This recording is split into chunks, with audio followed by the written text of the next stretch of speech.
Hello, my name is Dave Emery, and in this next half-hour segment, we're going to continue with our examination of the remarkable Bormann Flight Capital Organization, the real story of the Nazi flight capital that has appeared in the popular news media in connection with the gold that is passed through Switzerland and other neutral countries at the end of the war. Again, that account is altogether attenuated, and to a serious student of the Second World War and its aftermath, is somewhat amusing in its incompleteness.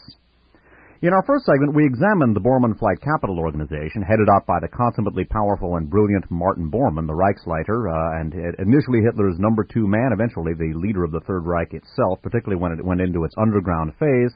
Bormann convened a meeting in August of 1944 in which the top German industrial leaders were incorporated into a plan to secret the assets of the Third Reich abroad to prepare, and successfully so, I might add, for a German economic resurgence after the conclusion of military hostilities.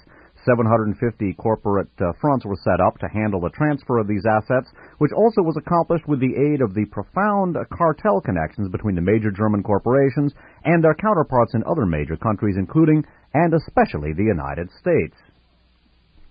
For our account of the Bormann Organization, whose post-war operations we're now going to discuss, we relied on a remarkable book. That book is entitled Martin Bormann, Nazi in Exile, authored by Paul Manning, M-A-N-N-I-N-G. Manning was part of the CBS News team, which covered the Second World War, along with Edward R. Murrow and Walter Cronkite. And he published this remarkable book, again, Martin Bormann, Nazi in Exile, published in hardcover by Lyle Stewart, copyright 1981. The ISBN number is 0-8184-0309-8. And in the preface to this book, he describes the remarkable Bormann Organization and its post-war influence. And as I indicated in the first segment, if my own analysis is correct, I believe that the Bormann Organization in particular and the Underground Reich, as I call it in general, will ultimately prove to be victorious and decisive in human affairs, with all that implies.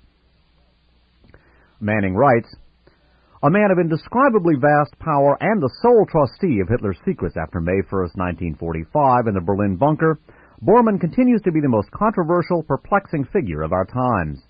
There are those who wish him dead and continue to claim he is, for, were he to emerge, it would embarrass the governments that assisted in his escape, the industrial and financial leaders who benefited from his acumen and transferred their capital to neutral nations in the closing days of World War II, and the businessmen of 4 continents who profited from the 750 corporations he established throughout the world as depositories of money, patents, bearer bonds, and shares in blue-chip industries in the United States and Europe.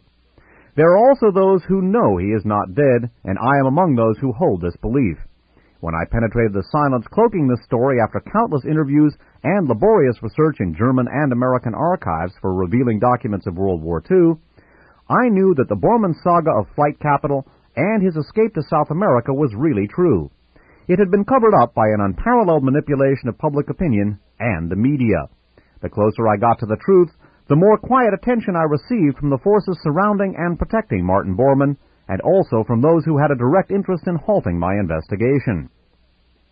Over the period of years it took to research this book, I was the object of diligent observation by squads of Gestapo agents dispatched from South America by General Gestapo Mueller, capital M-U-E-L-L-E-R, who directs all security matters for Martin Bormann, Nazi in Exile, and his organization, the most remarkable business group anywhere in the secret world of today.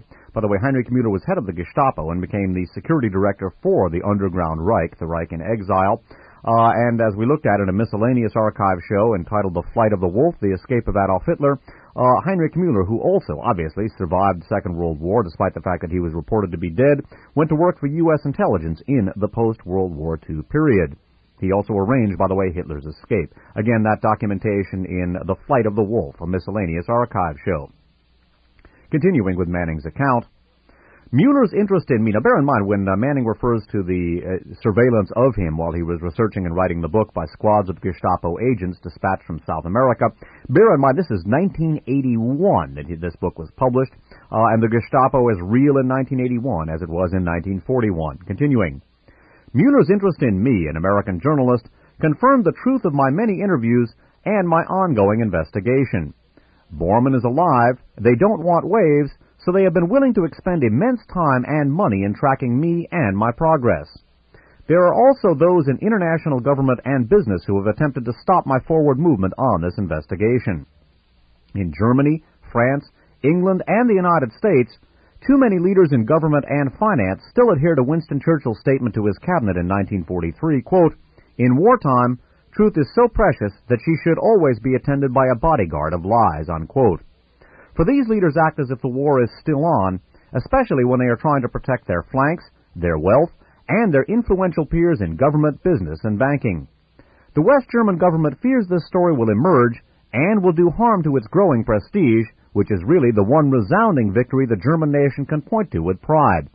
Yet, because they are unsure how it will be received by their allies of today, and because many in the Federal Republic of Germany bear the burdens of war guilt, the prudent course, they believe, is silence, and, when necessary, the implied intimidation of publishers and literary agents who might be tempted to run with this story. But Martin Bormann, Nazi in Exile, is a great slice of true history whose time has come for publication. Oddly, I encountered less resistance from Martin Bormann and his aging peers than I did from the cover-up groups in West Germany, Paris, London, Washington, and Wall Street. Bormann knows he is mortal, as are his cronies who have turned over the day-to-day direction of the Bormann organization to a younger leadership. The old guard want the story told, and the only point of friction is whether it should be before or after Führer Bormann's demise. And by the way, we will note at the end of this segment some of what Manning went through to write this particular book. I would say that Manning's accomplishment in writing this book is as remarkable a journalistic and historical achievement as the Bormann organization was a political, military, and financial achievement. And again, as Manning has noted, Bormann was the architect of this program, Bormann an organizational genius. Again, the profound connections of the Bormann organization to Germany, the United States, and other countries have led to a cover-up. Manning describes this cover-up in part when he discusses a German statement issued by Reinhard Gehlen, the Nazi spy chief who went to work for U.S. intelligence after the war and then became the German intelligence chief for the Federal Republic. A Gehlen story was floated that maintained that Bormann had gone over to the Soviet Union and was behind the Iron Curtain. Nothing could be further from the truth. Of this rumor, a deliberate disinformation effort, Manning was told, and he writes as follows, "My own West German sources have told me, quote, the CIA was behind the General Gehlen statement.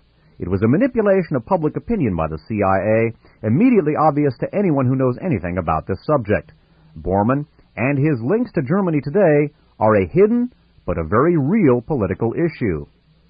And those links were also the motivating factor for the German government declaring that a corpse which was identified as Bormann's had been found buried in Berlin. In fact, this was a corpse that had been deliberately planted by Heinrich Müller, the brilliant head of the Gestapo.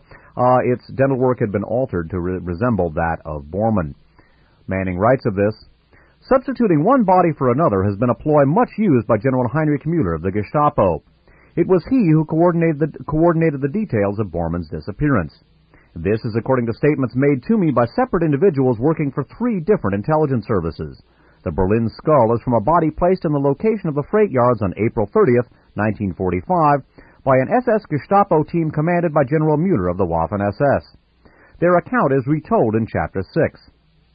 Furthermore, another authority on Bormann has since told me, in 1977, quote, Bormann planned this flight with extreme care, and part of the grand design was a scheme to lead future forensic and dental specialists astray, unquote. The London Daily Express termed the Frankfurt press conference by the Brandt government a whitewash and said it was Bormann's passport to freedom in perpetuity, forever freeing him from harassment or capture. The European press held that a deal was made between representatives of the Bormann NSDAP in exile in South America, that's the Nazi Party in exile in South America, and the government of the Federal Republic of Germany. Their speculation was that by so doing, the government sought to free itself from the unending, nagging pressure of continuing to search for Bormann. And indeed, as Manning notes, the Bormann organization essentially was the foundation of the Federal Republic of Germany and its economic prowess.